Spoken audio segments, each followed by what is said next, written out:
twaravuze ngo abagore banini ni beza barangwa n'umutima mwiza, nawe ubutaha tuzagushiramo usijali gusa ugende witware neza bw'indangagaciro z'umugore w'umunyamurenge. Hano tuzozana abagore bafite mind zibi, abagore bahaza abagabo ntibazagera kuri kuno channel yacu, hazagera abagore beza bafite. Nubona umugore kuri Rukunda TV show uzamukurire isapo nkuko azaba afite indangagaciro z'umugore w'umunyamurenge.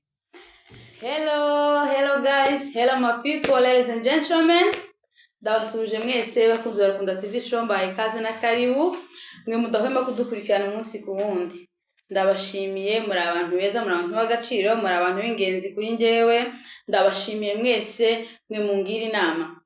Ndabasuje mwese mwe muri migabane itandukanye, muri impande zine zitandukanye, muri abari Amerika muradukurikirana muri benshi, abari Canada, Australia, Kenya, abari impande z'isi zose, abari mu Rwanda, abari Uganda, abari Burundi, mwese muradukurikirana, abari Norvege, mwese ndabasuje cyane.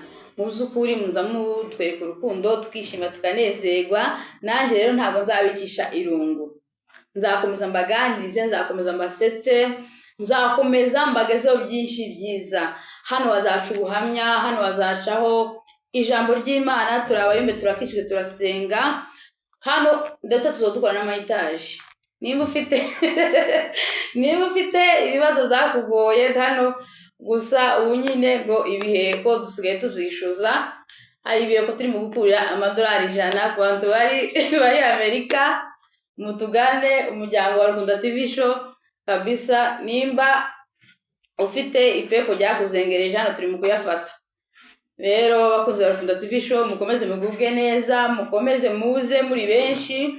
Nzambabona buri ko dukoze ikiganiro hari abantu biyunga muri no kanisa ryacu muri paruwasi ya Unity of the Church. Turi iparuwasi nziza, turi paruwasi abashumba nababwiye mu kiganiro gishize ko bazaza kutwimika kudusengera.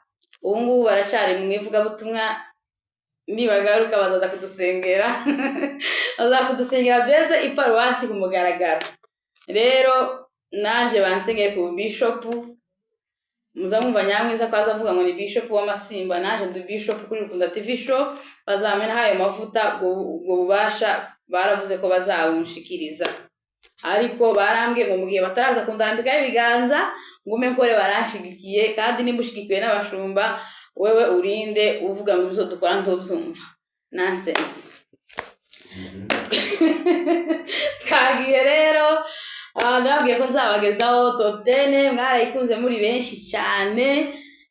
Arabantu bamwe babyishimiye cyane, bakaza bambwira ati ibi bintu wabikora ni byiza. Abo nashizeho barabyishimiye cyane, kandi abanyamurenge tugira abagore beza cyane. Abanyamurenge turi beza kandi duterwa ishema no kuba turi abanyamurenge. Rero ndabasuje mwese abanyamurenge, mwese ahantu muri, abantu mwumva ururimi rwacu, abanyarwanda, abanyamasisi, abarundi, mwese mwumva ururimi rwacu, mukomeze mutugane, muze muri benshi. Nabonye inshuti zinkurikirana abumva igifaransa, gusa ko ndakirepeta vuba cyane zoza mvuga n'igifaransa hano kuri Rukunda TV show. N'icyongereza nababwiye ko ari inshuti zanje nabonye ziri muri Pakistani, namwe ndabasuje cyane. Gusa sindamenya ururimi mwumva nimba ari uruhu, ariko ubu ngubu ko nditoza indimi zinshi, nzaza hano zamvuga, nzoza n'abasemuza bazabansobanurira. Inshuti zo muri Pakistani rero ndabasuje, mukomeze mugubwe neza. Nibaza ko wenda ari baba Monique bazaga iwacu ku Kiziba, hari muri centre hazaga ba Monique bakadukunda. Buriya barambonye baramenya, baravuga ngo uriya ni wa mwana w'iwacu ku Kiziba ku centre. Niyo mpamvu bankurikirana ndaza ururimi bumva. Ndabasuje, nimba mwumva ururimi rwacu mvuga, ndabasuje cyane. Mukomeze mugubwe neza kandi mukomeze muryoherwe n'ibiganiro byacu. N'abandi mwese muri impande zine zitandukanye, ndi mu gusanga nkurikiranwa n'abantu bo muri Amerika kuruta abantu b'i Buganda. Abantu b'i Buganda hello, muri hehe? I Buganda, i Burundi, mukomeze mudukurikirane. U Rwanda ndarushimiye, ndashimira Kenya, ndashimira Amerika, Canada, mukomeje kutwereka urukundo. Ni ukuri Imana yo mu ijuru idakiranirwa ibaheze umugisha. Nanje rero sinzabikisha irungu kuri Rukunda TV show. Rukunda TV show ni umuryango, ni itorero ryiza cyane, ni paruwase nziza. Tuzabagezaho ivugabutumwa, tuzabagezaho ubuhamya, ibintu byinshi tuzabibagezamo. Rero dukomeze tujyanirane 5/5. Uyu munsi rero ubushize twabahaye top 10 y'abagore ba Gidura niho twatangiriye kuko niho ntuye. Gidura niho hari abagore beza ba mbere, nibo bafashe umwanya wa mbere. Gidura ni beza pe. Ubundi twakurikijeho n'akarere ka Umoja naho hari abagore beza cyane bafite ubwiza butangaje b'abasirimu cyane. Tugenda n'akarere ka Kitengela naho twasanze abagore beza cyane b'abasirimu ku rwego rwo hejuru. Kitengela ndabasuje cyane, muri abagore beza. Turaje rero uyu munsi turi mu karere ka Kayole, Nairobi. Kayole ni muri Kenya ku bantu mudukurikirana mutahazi. Kayole rero hari abagore beza, Kayole hari abastare. Kayole niho hantu hagwiriye abastare benshi cyane b'abagore. Rero uyu munsi twabazanye top 10 ya Kayole, muyishimire ko mwishimiye izindi kandi mumererwe neza. Kandi wa muntu we nubona atagushe muri top 10 tukazambugira umutima ngo ugende gusubscribing. Uzukora wa subscribing. Hari abantu bamwe sinabimenya gusa niba batarabimenya ko uzukora subscribe rimwe ukamusanga umuntu ngo nje ngo uri kukoza ikiganiro ngo yewe ngo nukuri janti ngo uri kukoza ikiganiro ngo nzana amakora subscribe. Wa muntu we ndakubujije nawe. Hari abantu bambwira ati jewe uri kukoza ikiganiro ni subscribe ukuboko kwaje tukuza kuhava. Rero ugasanga muri subscribe ngazinga niba abantu bambwira gute niba warakoze subscribe rimwe ndukongera kuyikora wewe gusica ukora cyangwa ndakama kugira ngo se ubwo kukinyoreza ibiganiro ngo kandi ngo narakoze subscribe ko se subscribe ngo sinyaye guhaye. Niba warakoze subscribe urebe ikiganiro kirangiza shigikirana twese dushigikirane tungane mukono ndio tutafika mbali. Ndashimira abantu bazabikora, abantu batirengagiza abantu. Hari bamwe bazavuga ngo kubera ngo ko ngafunguye cyane ubu nyine ngo yatwiganye n'ibiki nabiki. Ntabwo yabiganye nawe karaza kuvuga ibi muri ngo kandi ngo kari mu mutima agasesikarira umunwa. Rero mukomeze mudushigikire, mukomeze mudusupporting. Rero twagiye tudatinze muri byinshi, twagiye na top 10 y'abagore beza cyane ba Kayole. Rero twagiye muri baza ngo ku mwanya wa 10 twarabwiye ngo dukomeza n'umwanya wa 10 tuze guheruka n'umwanya wa mbere. Rero Kayole hari abagore beza, amahitamo yo kuvuga ngo umenye nimero bapangaho biragoye cyane, ariko turagerageza. Namwe bafana banje ndamubwira ati nubona hari twapanze nawe wowe mu mutwe wawe gerageza upange neza, ufinyole wenyine uvuge ngo timumva ka Faransa gatangiye kuza. Ubutaha tuzavuga igifaransa mutwitege. Alo mbinguni. Twagiye rero mu mwanya wa 10 ntidutinda mu bintu byinshi cyane. Ku mwanya wa 10 turaza kuwasanga icyamamare cy'abanyamurenge cyangwa se abagore b'abanyamurenge bitinyutse bakadutangira mu bintu bya kamera. Badutangiye muri imihanda ndetse muri market. Rero ku mwanya wa 10 turaza kuwasanga Aline Umukundwa muri baza ngo ninde. Aline Mukundwa ni Mama The Beauty TV show. Aline akaba ari umugore mwiza cyane, akaba n'ibiraso byiza, akaba ari umugore useka neza, afite indangagaciro nziza, akaba ari umukobwa w'abadahugwa, akaba umukazana w'Abanyarwanda kandi uri proud yo kuba umukazana w'Abanyarwanda. Aline ari abantu bazashaka bagashaka ugasanga bamwe ntari proud y'abagabo babo, abandi bagondera proud y'abagore babo, ariko Aline ari proud yo kuba ari umukobwa w'umunyamurenge w'umudahugwa, akaba ashatswe n'umuhungu w'umunyarwanda mwiza cyane. Papa Ganza afite ubwiza cyane. Rero uwo nguwo niwe twita Aline. Aline akaba ari Nyabicece wacu. Nyabicece turamusuje cyane, ariko ubu nyine ari kuja muri gym. Ndababujije ubutari nashaka wari uzoba number 1. Uyu munsi yari number 10, ariko ubwo tuzosubiramo nk'umwaka reka tumuha amezi kanga abanza kore gym kandi birimo neza. Kandi Queen courage cyane, komeza ukoresha Nyabicece gym, akomeze agabanya inyama zimwe zitari muri anatomy. Natwe nuko uko komeza gukora gym natwe urabona ko turi muri ba Nyabicece, natwe dukeneye kuzatujana hari ahantu turi mu kuja, hari ahantu ni fresh.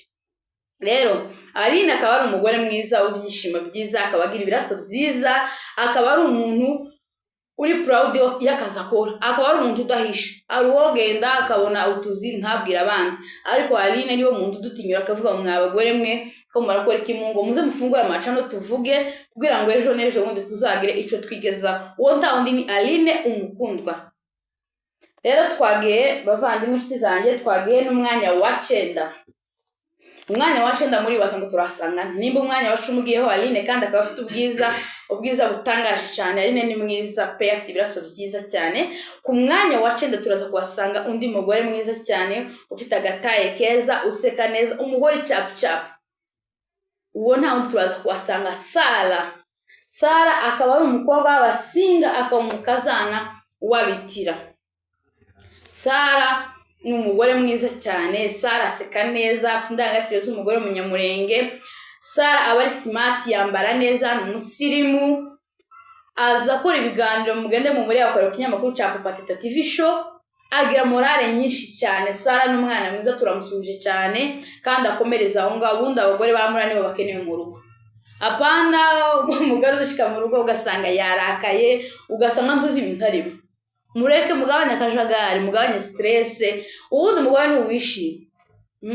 Ubushize impamvu ikiganiro cyo kwigisha abagore n'abigishije ndabigisha ngo hari abagore ngo bazasanga ngo nabatesi mu twarababwiye ngo nta mugore ugomba kuba umutesi mu rugo rwiwe. Umugore agomba kuba ari umugore w'ibyishimo, ubundi ukora. Timukaze mwaje guteta, mwaje kugora abagabo, nonsense. Mukomeze mudukurikire, mukomeze tuzabaza inama zije. Uwo ngo nta wundi twarimo turavuga ni Sara. Sara agira ibyishimo. Sara ngo nibigeze mu wiwe azagerageza ko ashoboye kose. Twarababwiye muri tagi cyo wakiriza umushitsi, gerageza umuheze ni wamuha amazi cyangwa se ugende kwiduka muturanye ugabire umushitsi. Sara ni umugore wita ku bashitsi cyane. Sara ndagusuhuje cyane kandi courage ubirimo neza cyane. Guys, rero twagiye mukomeze mudukurikirane 5 kuri 5, mureke gucikwa, hano hari byiza byinshi. Twagiye ku mwanya wa 8. Muri baza mu mwanya wa 8 turasanga nde? Turasanga umugore mwiza cyane, umugore wirabura ufite ubwiza butangaje, ufite mu kanwa heza, aseka neza cyane, ni mwiza cyane. Uwo nta turaza kuhasanga Queen Amanda. Queen akaba ari mama de beauty, akaba ari umukazana wa Aline bakona kuri de beauty. Queen ni umwana mwiza cyane, Queen aseka neza. Ubushize ari mu kiganiro kwa Irene baramubaza ngo se bazakubwira umugabo bazakubwira ko useka neza, ariko ntarabimubwira. Ariko nimba Papa Keti atarakubwira ko useka neza, turabibona twese useka neza, ugira mu kanwa heza, uri umugore w'ibyishimo cyane, ushigikira. Kwitura gukunda cyane, waratubanjirije kandi udushigikira umunsi ku wundi. Turagukunda, turagusuje kandi ukomeze ushigikire bari umuntu wawe bakiya bazamuka. Rero Queen akaba ari umukobwa w'abagorora n'abana beza cyane. Abagora muri beza, abagora mugira abakobwa bari sharp beza, bazi no kuririmba cyane. Ubundi akaba ari umukazana w'abasinzira, abahungu banyu vraiment twabakuri sapo. Ubushize mu kiganiro cyashize muri umoja abasinzira kabisa, twabonye ko bagira abakazana beza cyane. Queen akaba ari umukazana abasinzira mahamagaye kangaye mufite umukazana mwiza cyane. Uwo nta wundi ni Queen Amanda Uwase. Guys, rero twagiye tujyanirane 5 kuri 5 kugira ngo mukomeze muryoherwe n'ibi bintu biri sawa, biri fresh cyane kandi nawe nutisanga muri top 10 y'ubu nyine. Ejo hari igihe bamwe bakwini bazabanyabicece tukavuga ngo bazana muri top 10 y'abanyabicece, tukavuga ngo nawe umaze kuja ku gataye française tuzagushira muri top 10 y'abagore beza. Ubundi kandi twaravuze ngo abagore banini ni beza, barangwa n'umutima mwiza. Nawe ubutaha tuzagushiramo, usijali gusa ugende witware neza, ugende agace z'umugore w'umunyamurenge. Kandi tuzozana abagore bafite mind zibi, abagore bahaza abagabo ntibazagera kuri kuno channel yacu. Hazagera abagore beza bafite. Nubona umugore kuri Kunda TV show uzamukurire isapo nkuko azaba afite indangagaciro z'umugore w'umunyamurenge. Rero guys, twagiye tugeze ku mwanya wa 7. Ku mwanya wa 7 turaza kuhasanga undi mugore ufite ubwiza buri naturelle, uwo nta wundi turaza kuhasanga Munyugwe rero akaba ari umukobwa w'abadinzi, akaba umukazana w'abanyabyinshi. Abadinzi bagira abakobwa beza, abadinzi bagira abakobwa bari cap. Ubungu twanze abagore bibishaka niba abagore uzukomanga mu nzu ukamusanga aricaye akazabaza abana ngo turagiki. Ubundi ngase ko mushitsi yinjiye ngo turagiki bana. abagore bari capu abagore batujije abagore mutima w'urugo. Uwo nta wundi turi gutaka gutyo, nta wundi turi kuvuga ibigwi byiwe, uwo nguwo ni Munyugwe, akaba ari umukobwa w'abadizi, akamukaza n'abanyabyinshi. Abanyabyinshi namwe muzi gushaka neza, abanyabyinshi kubera ukuntu mugira amafiyeri ntabwo mwazana abagore b'ubushera kabisa. Abanyabyinshi muzi gushaka neza. Munyugwe n'umwana mwiza, aritonda, afite indangagaciro nziza, aseka neza, namwe mukubona yambara neza. Munyugwe rero akaba ari umusirimu cyane. Twagiye rero guys ku mwanya wa gatandatu. Ku mwanya wa gatandatu turaza kuhasanga undi mugore mwiza cyane, akaba ari umutitoka. Uwo nta wundi akaba ari Beya. Beya afite ubwiza bw'inatirere, agira imisatsi myiza, akoshemana. Beya ndagusuje cyane. Nagiye muri commentaire ya TikTok mbona ukuntu ufite umusatsi mwiza, ndakubwira ngo uzatubwire natwe dufite za ndengu uburyo twotunze umusatsi wacu. Beya ufite umusatsi mwiza w'inatirere, useka neza, uri mwiza, akoshemana. Ndagushuje cyane kandi ubwiza tubona inyuma nizere ko ari nabwo buri mu mutima, ariko nimba bagutanga ubuhamya bakaba bakuzanye muri top 10 y'abagore beza ba Kayole, bivuze ko urenze cyane. Uwo nta wundi akaba ari Beya. Beya akaba ari umukobwa rero w'abasita, akaba ari umukazana w'abanyabyinshi. Abanyabyinshi alo. Aba bakazana bombi, Munyugwe ni umukazana w'abanyabyinshi, Beya nawe abaye umukazana w'abanyabyinshi, bivuze ko abanyabyinshi bafite amanota muri top 10 ya Kayole. Twagiye rero ku mwanya wa gatanu. Ku mwanya wa gatanu turaza kuhasanga undi mugore mwiza cyane, ufite ubwiza butangaje cyane. Uwo nta wundi ni Yvonne, Mrs Gile. Yvonne uri mwiza cyane, mami uri mwiza, akaba ari umukobwa w'abasita, akaba umukazana w'abasegege. Abasegege namwe mufite abakazana beza, abasegege mufite Yvonne, mwebale mufite umukazana mwiza cyane. N'abasita, abasita bamuyomba ndabasuje cyane, namwe mwabyaye Yvonne, mwabyaye umukobwa mwiza cyane, afite ubwiza bw'inatirere. Guys rero tumaze tujane gatanu kuri gatanu. Nizere ko muri kuryoherwa n'ikiganiro cyacu, nizere ko muri gufashwa kandi nuzoza ufashwa uzutanga ituro. Mwabaye gute nonsense? Mukomeze mufashwe, mutange ituro, mukomeze mudushigikire Rukunda TV show kugira ngo ibintu bikomeze bigende neza, natwe dukomeze kubagezaho breaking news ukuntu ibintu bihagaze, ukuntu dufite abagore beza. Ahubwo papa legend nimba haba abamisi b'abagore, ndakubujije kabisa uzompamagare nkubwire abagore beza kugira ngo natwe tuzagaragaze ukuntu turi beza nk'abakobwa b'abanyamurenge cyangwa se abagore b'abanyamurenge.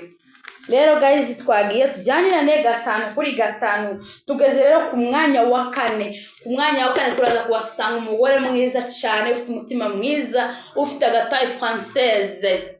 Uwo ntandi turaza kuhasanga Sandrine ndagusuje cyane, uri umwana mwiza, ugira umutima mwiza, akoshemana, uri umusirimu, wita ku bashitsi, ugira urukundo. Nige nawe niko kazina twamwitaga iwacu, ni Sandrine. Iwacu n'umwana wo kukiziba ku ivuko. Nige turagusuje cyane, ugira umutima mwiza w'umweru, wita ku bashitsi, ufite indangagaciro nziza, kandi twabwiye ngo abagore bene abo ngabo nibo tuba dukeneye, abagore b'indangagaciro. Umugore ubwo rero akaba ari umukobwa w'abasinzira. Nige nakaba umukobwa w'abasinzira, akaba umukazana w'abanyabyinshi. Abanyabyinshi alo twakomeje kubagarukaho.